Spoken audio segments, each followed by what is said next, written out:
பக்தர்களே வணக்கம்.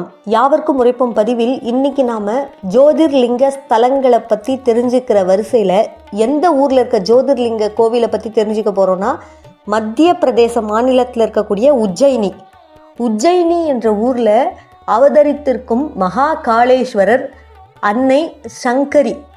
அவங்களுக்கு இன்னொரு பேரும் இருக்குது, ஹர சித்தி தேவி அப்படின்னு அழைக்கப்படுறாங்க. இந்த கோவிலின் பற்றிய விரிவான கதையை தான் தெரிஞ்சுக்க போகிறோம். இந்த மகா காளேஸ்வரர் இந்த உஜ்ஜயினி நகரத்தில் எப்படி தோன்றியிருக்கார் அப்படின்றத நீங்கள் கேட்டிங்கன்னு வச்சுக்கோங்களேன், அப்படியே மெய் சிலிர்த்து போவீங்க. அவ்வளோ இன்ட்ரெஸ்டிங்காக இருக்கும் இந்த பகுதி. தொடர்ந்து கேளுங்க.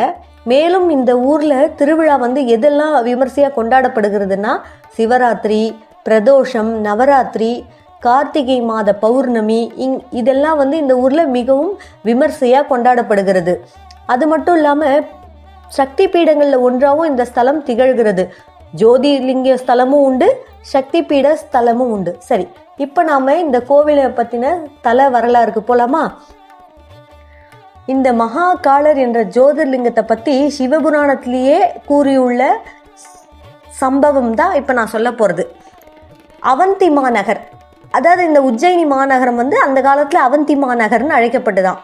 அந்த ஊரில் விலாசன் அப்படின்ற ஒரு அந்தனர் இருந்தாராம். இந்த அந்தனர் சிறந்த சிவபக்தர். அந்த அளவுக்கு அவர் சிவபெருமான் மேலே பக்தி கொண்டு விரதமெல்லாம் இருந்து பூஜை பண்ணுறவர். நாளொரு மேனியும் பொழுதொரு வண்ணமாக சிவனையே நினச்சிட்டு இருப்பவர். அவருக்கு 4 பிள்ளைகள் இருந்தனர். அந்த 4 பிள்ளைகளுமே அப்பாவை விட இன்னும் அதிகமாக சிவபெருமான் மேலே பக்தியோடு இருந்தாங்களாம்.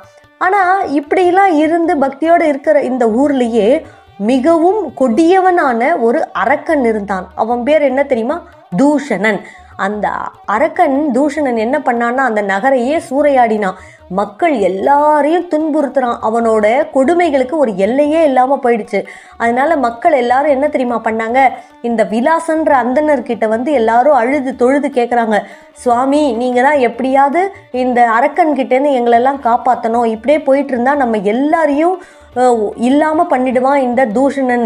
அதனால் நீங்கள் தான் இறைவன்கிட்ட கேட்டு நம்மளை காப்பாற்றணும் அப்படின்னு சொல்லி கேட்குறாங்க.